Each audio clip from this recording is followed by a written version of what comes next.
अच्छा, मेरा आपसे एक और सवाल है कि आप एक अरसे से फ्रीलांसिंग कर रहे हैं और लोग भी करते हैं, लेकिन कुछ सक्सेसफुल होते हैं और कुछ नहीं होते। जो नहीं होते उनकी क्या रीज़न होती है?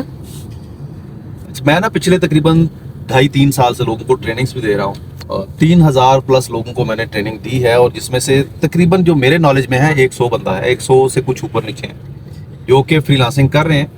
और उनमें से सिर्फ कोई 32-33 लोग हैं जो अब तक मेरे पास रिपोर्ट आई है कि ये लोग टॉप रेटेड हो गए हैं अपवर्क के ऊपर, या मे बी फाइवर पे लेवल 1 पे चले गए हैं। बाकी लोग स्ट्रगल में हैं। इसके ना कुछ बेसिक रीजंस हैं जिसकी वजह से ये लोग कामयाब नहीं होते। सबसे पहली चीज़ ये है कि हर बंदा जब ऑनलाइन अर्निंग की बात करता है तो वो बड़ी जल्दी में होता है, बड़ा तावला होता है कि मैं रातों रात अमीर हो जाऊंगा, मैंने आज काम स्टार्ट करना है तो कल मेरे पैसे आने शुरू हो जाएंगे।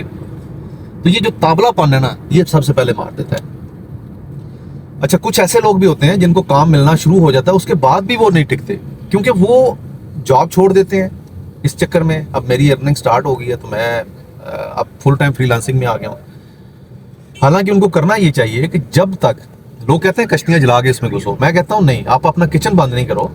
जब तक आपकी अर्निंग आपकी सैलरी का 3 to 4 मल्टीपल्स नहीं हो जाती फ्रीलांसिंग की, आपने जॉब नहीं छोड़नी। अगर आप जॉब कर रहे हैं तो उसकी वजह यह है कि आपकी जॉब से आपका किचन चल रहा है, एक रूटीन बनी हुई है, आपको हर महीने एक सैलरी आती है, उस सैलरी की बेस के ऊपर आप जो है वो अपना पूरा महीना स्पेंड करते हैं, आपके घर के अखराजात हैं, बच्चों के अखराजात हैं। एकदम से कट ऑफ करेंगे, इनकम कम होगी। फ्रीलांसिंग में तो अभी आपने स्टार्ट किया हुआ है, हो सकता है पूरे साल के अंदर आप $1,000 कमाएं और यहाँ पे आप मंथली जो है वो 1 लाख 1.5 लाख रुपए सैलरी ले रहे हो, तो वो बड़ा मुश्किल हो जाता है। हाँ, जब आपके पास अर्निंग अच्छी होती है तब आप छोड़ दें। तीसरी चीज़ जो मैंने देखी है, लोगों के नाकामी की जो रीज़न देखी है वो ये है कि लोग नया कुछ सीखने के लिए तैयार नहीं होते।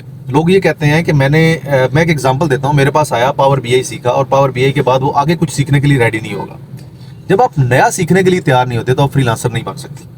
मैं अगर अपनी एग्जांपल दूं तो मैं जब इस फील्ड में आया था मैं सिर्फ एक्सेल जानता था।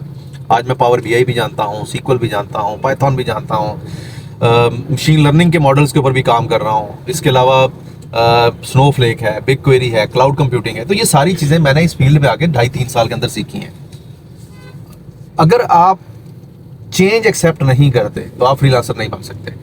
फ्रीलांसिंग को लोग इस तरह से लेते हैं कि शायद ये कोई बहुत आसान फील्ड है, बहुत आसान काम है। ऐसा नहीं है, ये बहुत मुश्किल है उन लोगों के लिए, खास तौर पे जो रातों रात अमीर होने वाले हैं, जो मेहनत नहीं करना चाहते। हार्ड वर्क करेंगे तो आपको पैसा मिलेगा, आप हार्ड वर्किंग नहीं करेंगे, अपना टाइम ठीक स्पेंड नहीं करेंगे तो आपके पास पैसा नहीं आएगा। ऐसा नहीं होता ओवरनाइट आपको काम मिले। सबसे मुश्किल काम ये है कि आपको काम नहीं मिलता, आप सीख जाते हैं और उसके बाद आपको पता ही नहीं होता कि आपने काम कैसे लेना है। तो मेरी सजेशन ये है उन लोगों के लिए जो फ्रीलांसिंग में स्ट्रगल कर रहे हैं या जिनको काम नहीं मिल पा रहा, आप किसी अपनी फील्ड के बंदे को मेंटोर के तौर पे हायर कर लें, उससे रिक्वेस्ट करें। वैसे थोड़ा सा मुश्किल होता है ढूंढना, क्योंकि एक बंदा जो 20, 25, $30 पर आवर के ऊपर काम कर रहा है वो आपको 2-3 घंटे रोजाना जो है वो 10, 20, 30 हज़ार रुपये कैसे देगा। तो कोशिश करें कि किसी को मेंटोर ढूंढें, अपवर्क से पकड़ें और ऐसा बंदा ढूंढें जिसने आप पहले से $1.5 लाख कमाया हुआ है उस अपवर्क से, और ये कमाया भी पिछले 2-3 साल के अंदर हो। ऐसा ना हो कि वो 10 साल से लगा हुआ है और आप जाके $8-10 हज़ार पे पहुंचा है। उस बंदे की अपनी स्पीड बड़ी स्लो है तो वो आपको कैसे लेके चलेगा। सो मेंटोर पकड़ें, मेहनत करें। मैंने लोगों को देखा है जो बिल्कुल बेसिक लेवल पे थे और उन्होंने मेहनत की और बहुत आगे निकल गए हैं, और ऐसे लोगों को भी देखा है जो अपनी स्किल में बड़े मास्टर थे और आज तक उनको काम नहीं मिल पाया। सो मेहनत करते रहें, हिम्मत ना हारें और कभी भी तावले ना हो। ये ना करें कि मैं आज आया हूँ कल मुझे काम मिलना चाहिए, ऐसा नहीं होता। ये फील्ड मुश्किल है लेकिन ये नामुमकिन नहीं है। जज़ाकल्लाह।